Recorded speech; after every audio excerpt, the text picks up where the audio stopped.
नमस्कार पब्लिक. भरपूर दिवसानंतर पुन्हा एकदा ब्लॉग आपल्या यूट्यूब चॅनलला येत आहे.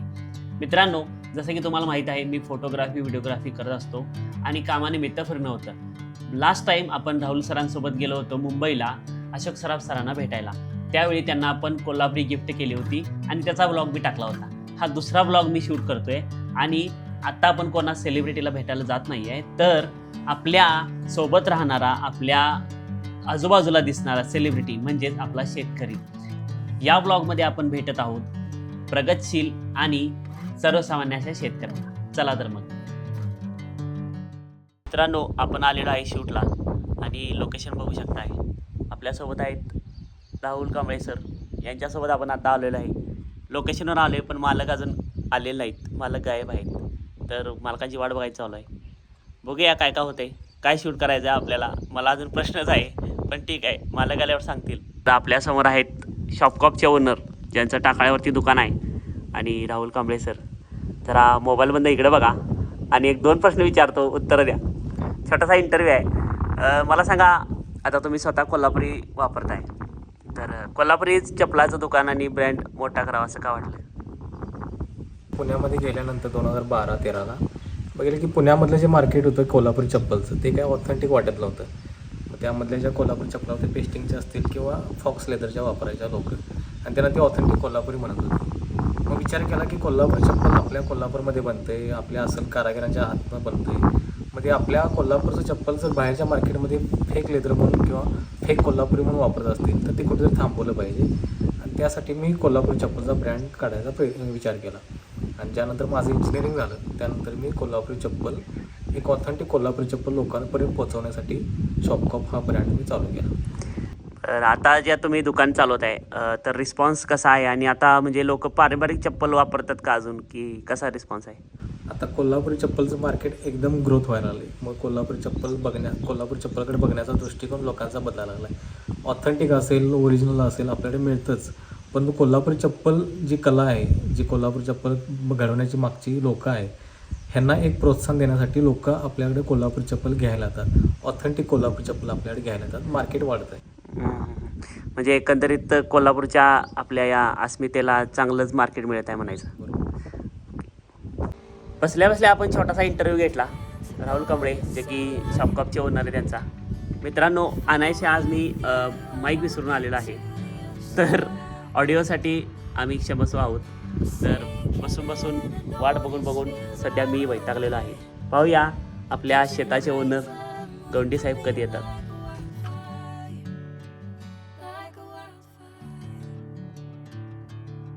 सकाळी उठल्यावर 2 मिस कॉल साहेबांचे होते आणि मला वाटलं की खरोखर चला काम आहे आज.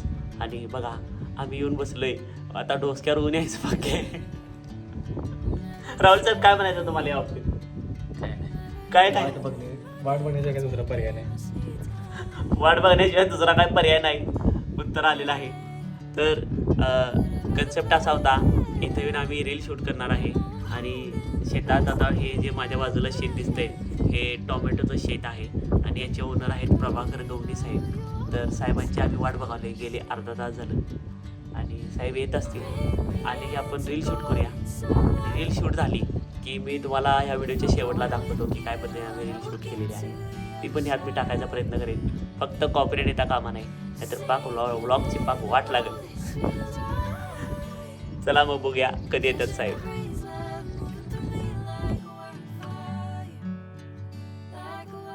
मामाची MAT डेंजर आहे.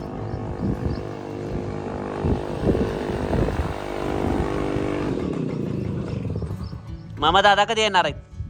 दादा मगाशी गेलो होतो खाली गावात. होय काय? होय. मग काय वेळ होणार काय? जरा फोन लावून बघा, माझा नंबर फोन घेऊन मगाशी. बरं, तुम्ही काय काम करता इथं? कामाला असले कॉबली औषध औषध मारायचं. बरं, गाडी आवडीच किती द्या? तोडायसाठी बर बर.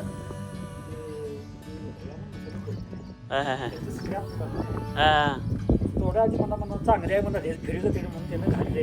काय शेतात पण जाणार आपल्याला? मी कुठं बाहेर जायच नाही, घरात गोट्यात ना घाल. एक नंबर एक नंबर. ऐकून आल्या बरोबर बरोबर. वय वय वय.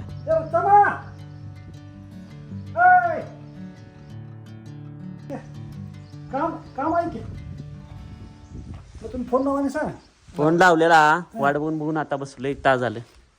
मग असंच केलं भाऊ खाली तुम्ही कुठं राहिला मामा? या डामचा खालाच केऊ पलीकडे मग इथं दिवसभर शेतात असताय का? काही दिवस कसे बर.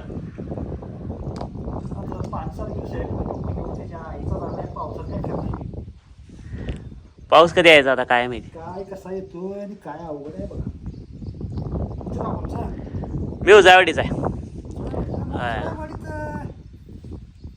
तिथं आमची फणे काय आहे हो होय का? कसा 8-9 मला माहित नाही हां हां हां. म्हणजे ते टाकलीच ना माणूस झालाय बघा एमआयसीला कामावर असतोय काय आहे उजावडी आहे मोठी. हा, मोठी आहे. ते काय आता बारकी राहिले नाही, नाही नाही. त्यामुळे काय विषय एवढा कळत नाही. बरोबर आहे बाकी आहे ना बरं आहे ना. हाय बरं आहे बघा या उत्तम इकडे काय काम नाही तेच म्हटलं मालका ह्यांची नंबर हिने मला माझ्याशी फोन बिन काय नाही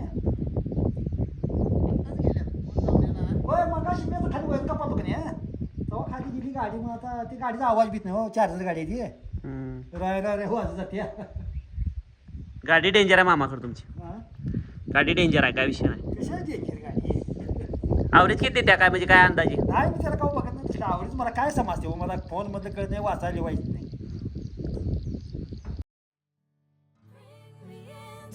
बघू शकताय हे आपल्या समोर आहेत प्रभाकर गवंडी साहेब या रानाचे मालक आणि साहेबांचं आगमन झालेलं आहे. 2 शब्द साहेब बघून घ्या. हेल्मेट बिल्मेट घालून इलेक्ट्रिक गाडी घेऊन आल्यात.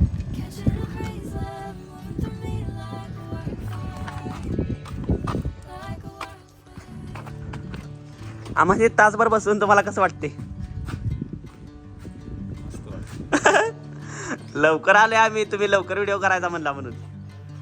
बघू शकताय इको फ्रेंडली माणूस आहे इलेक्ट्रिक गाडी वापरतात. तर पुन्हा तानाचं झालाय सा सकाळी लवकर बोलावून सवकर लवकर बाहेर पडले आम्ही. मी येऊन गेलो. काय येऊन गेला सा? तर येऊन जाऊन झोपला असा परत? नाही अ? येणार नाही वाटलं कॉल केला उचलला नाही. नाही नाही नाही सकाळी येणार म्हणले की येणार.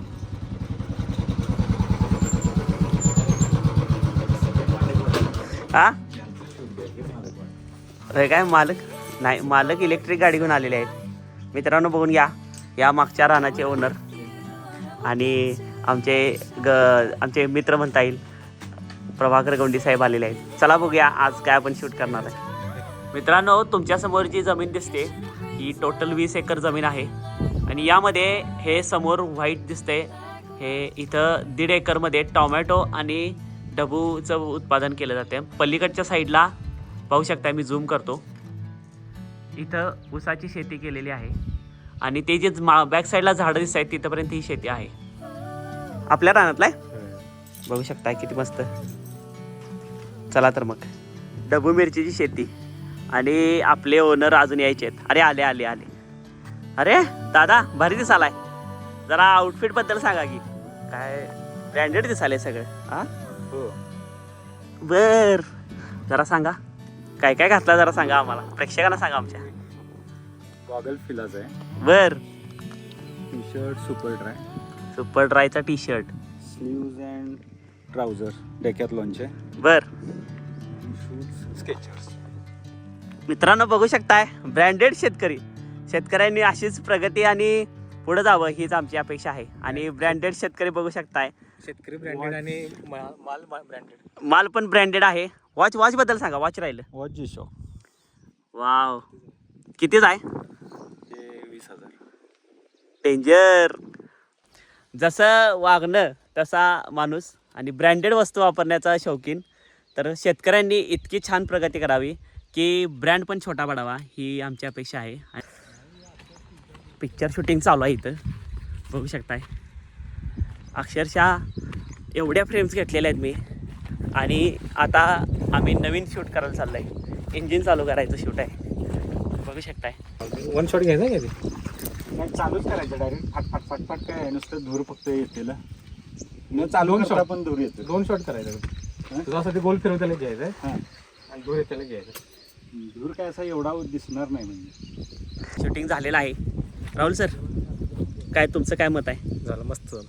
मस्त झालेलं आहे. चला या शेतीकडे बघून तुम्हाला लक्षात आलंच असेल की ढबू मिरचीची शेती पण आपण या लेवलला जाऊन करू शकतोय. हे दादांनी इथं करून दाखवलं आहे. टोटल दादा किती शेती आहे ही? इथं 10 एकर. 10 एकर आहे. आणि हे पीक आता किती एकरात वगैरे आहे? ते ढबू 1 एकरमध्ये, टोमॅटो अर्धा एकर, टोमॅटो आणि ढबू 1 एकरमध्ये, बाकी ऊस. बाकी ऊस. ओके, मग आता ह्या शेतीबद्दल जरा थोडं सांगितलं तर आपल्या शेतकऱ्यांना पण याची मदत होईल. ढबू हे सगळ्यात सेन्सिटिव्ह पीक आहे आणि रिस्की पण, तसं खर्चिक पण आहे. पण ह्या एवढ्या गोष्टी असल्या तरी सगळ्यात फायदेशीर पीक म्हणून ओळखलं जातं. 1 एकर ढबू करायला 4 ते 5 लाख रुपये खर्च येतो आणि 25-30 टन तरी उत्पन्न निघतंच. 40 रुपयांनी पकडलं तरी 10-12 लाख रुपयाचं उत्पन्न होतं. फक्त नीट आलं पाहिजे. सेन्सिटिव्ह असल्यामुळे वेगवेगळे रोग डिसीज येतात, त्याची रिस्क मोठी आहे. पण ते जर केलं पार तर मग काय फायदेशीर आहे. ओके, तर मला सांगा की आता एखादा शेतकरी ही शेती करू इच्छित असेल तर पहिल्याच सगळी महत्त्वाची प्रिकॉशन काय घ्यावी? जमीन चांगली करून घ्यायला पाहिजे. आणि मला वाटतं पहिल्यांदाच ढबू करण्यापेक्षा दुसरे कोणते तरी टोमॅटो किंवा दोडका, कारली अशी छोटी पिकं करावीत, जेणेकरून त्यांना मल्चिंग, ड्रीप ह्याची माहिती होईल, स्प्रे कसे घ्यायचे याची बऱ्यापैकी माहिती होईल आणि त्यानंतर पुढचं पीक किंवा पुढचा टप्पा ढबूकडे वळावा असं मला वाटतं. मित्रांनो, कामानिमित्त गेली 7-8 वर्ष मी फोटोग्राफी, व्हिडिओग्राफी या माझ्या बिझनेसमध्ये खूप ठिकाणी फिरलो. शेतकरी हा आपला अन्नदाता आहेच, पण मला आज अनुभव असा आला की शेतकरी हा काय लेवलपर्यंत जाऊन शेती करू शकतो आहे आणि त्यासाठी किती कष्ट घ्यावे लागतात. तर मला एवढंच म्हणायचं आहे की दादा, आज मला तुमच्याकडनं भरपूर काही शिकायला मिळालं आणि शेती तुम्ही खरंच चांगल्या लेवलला आणि चांगल्या पद्धतीनं केलेला आहे. आणि हा व्यक्ती हा एकटाच राबतोय आणि 2-3 कामगार आहेत तेवढेच. पण वाखाणण्याजोगा असं आहे की तरुण व्यक्तींनी शेतीमध्ये यावं, शेती वाढावी, त्यातूनही पीक आपण मिळवू शकतो, त्यातूनही छान पैसे मिळू शकतात. हे दादाने उदाहरण इथं मांडून दिलं आहे.